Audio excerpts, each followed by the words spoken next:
This is TWiT. So Microsoft apparently read email without a court order. What's the story, Ed? So I did a post on this last week, and I have another post that I think I'll publish tonight that's around 1,500 words on the subject. I've been looking at it pretty carefully. Here's the executive summary. The FBI filed a criminal complaint in federal court last week against a former Microsoft employee.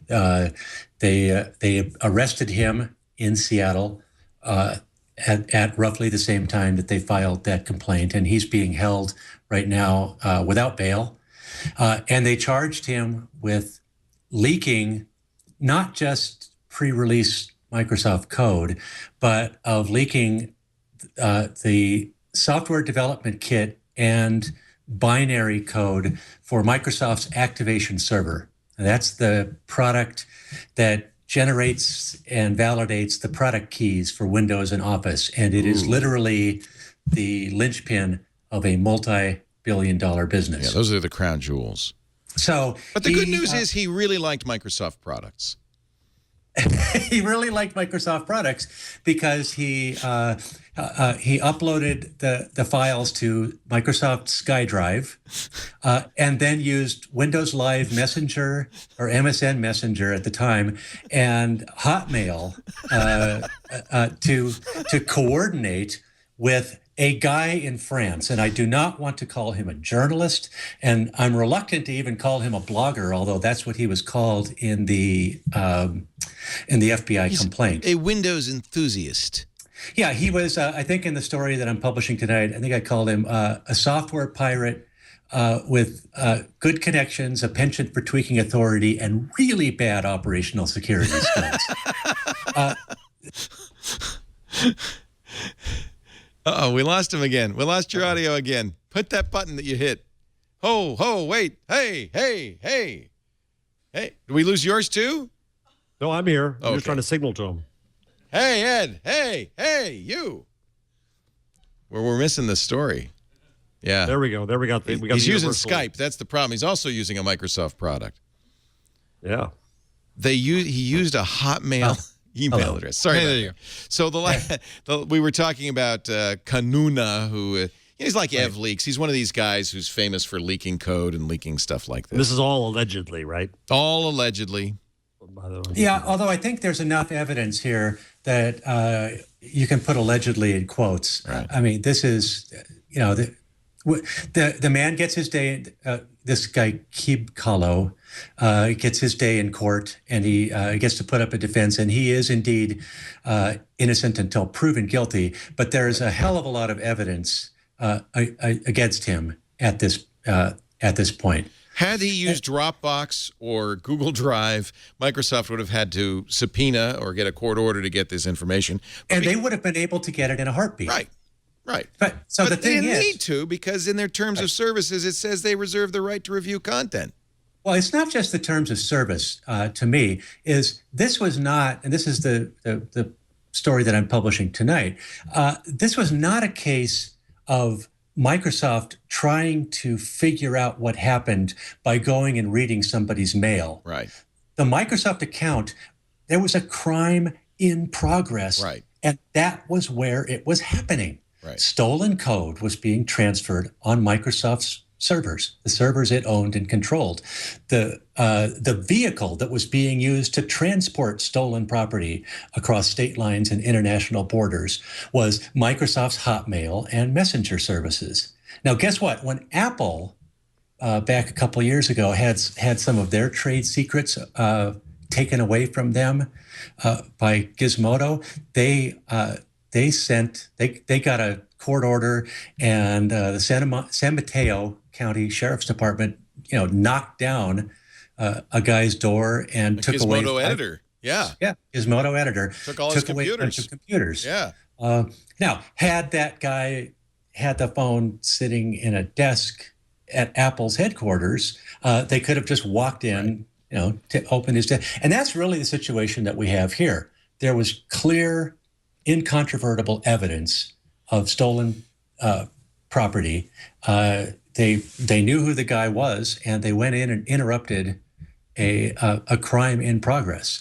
Now, I think it's a big Microsoft's Deputy General Counsel John Frank writes, courts do not issue orders authorizing someone to search themselves.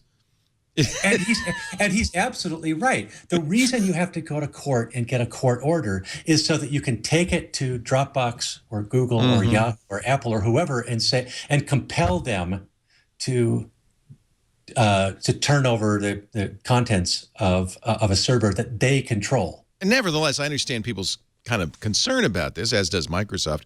Right. And it's been pointed out that both Google and Apple have similar terms in their terms of service. Everyone does. You have to. The reason that Lavabit, Ed Snowden's email provider, shut down last year was because there is no way to not do it. There's no, if you send email through a server that somebody else owns, they're going to have access to it. And so what you have to do is you have to have processes.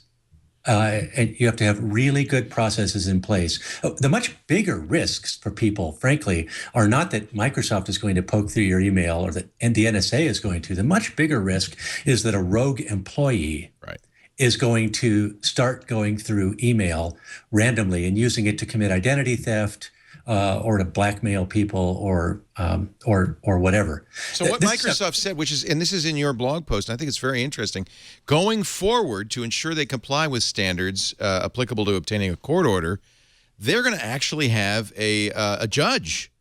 As an additional step, as we go forward, we'll submit this evidence to an outside attorney who is a former federal judge. And we will conduct such a search only if this former judge similarly concludes there is evidence sufficient for a court order. They're going to act as if they need a court order, which I think is appropriate. And the EFF called that warrants for Windows, which I thought was pretty clever. The thing is here, we're in uncharted territory in some ways here. I really do think these were extraordinary circumstances. Hotmail's been around 18 years. Gmail has been around, I think it's going to celebrate its 10th anniversary this year. Yahoo Mail has been around for 19 or even 20 years. There are almost no cases that have come up like this because the facts involved where someone is using a company's free services to steal potentially multi-million and probably billions of dollars worth of trade secrets from that company. That doesn't exist. And Microsoft did go through a process that's very similar to what they described they're going through. Everything was documented here. It had to be signed off by the chief counsel for the company. Nonetheless, I understand why people are upset by this. I also find it difficult to believe that somebody thinks that this is something that could happen to anyone else tomorrow. The set of facts are so extraordinary that I think we should also underscore the fact that if you think email is private in any way, you're crazy. That the only safe way to secure way to communicate with people over the internet is to use point-to-point encryption. And if you're not using that, then you might as well treat it like a postcard. I agree. I agree with that. I think that's an important thing for everyone to understand.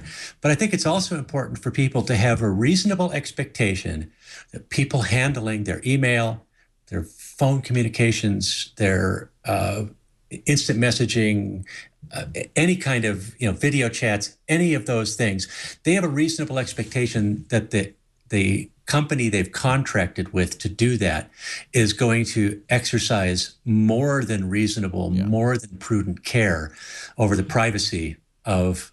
Leo, I think it rises to a different level. I think, and I've said this on Twig, I think we've got to get to the point where there's a principle of law that says that private communications are private unless, and that the same protection that's given to your first-class mail should be given to email and chats and Skype calls and phone calls and so on.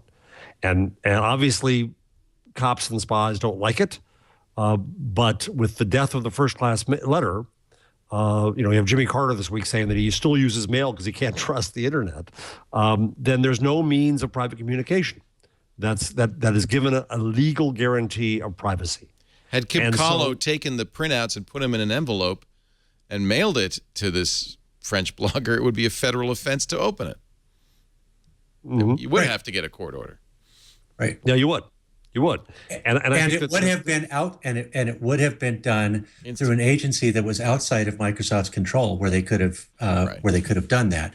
There are a bunch of facts we do not know about this case as well. But I think the biggest thing, the thing that people are really misunderstanding, is that this was Microsoft going in and targeting someone and reading their email to snoop on them. This was a crime in progress. Yeah. No, I think we understand. I think had Microsoft not made such a big deal about Gmail Man and Scroogled, people might be a little bit less anxious to jump on them. But they made such a big deal about how Google reads your email that it just kind of, I think it touched a nerve. It's the usual Microsoft bad taste in the mouth. Oh, but please. they had to do what they did, and they did what it did. It was not unreasonable, and they did it right. I think, it's also extraordinarily relevant to point out that this happened in summer of 2012, 9 months before Ed Snowden. Right. Had this happened the month after Ed Snowden, a lot of concern for the optics of it would have been very different. Yes. I'm going to disagree. I'm going to disagree. This privacy stuff about email and big tech companies has been around before Snowden. Well, okay. And as Russell Brandom wrote on the Verge, Microsoft just exposed email's ugliest secret. It's more broken than you think. Every email company reserves the right to do this and can. Yeah, but I think it's important to say, and I'll say this: I am certain, I'll be sending.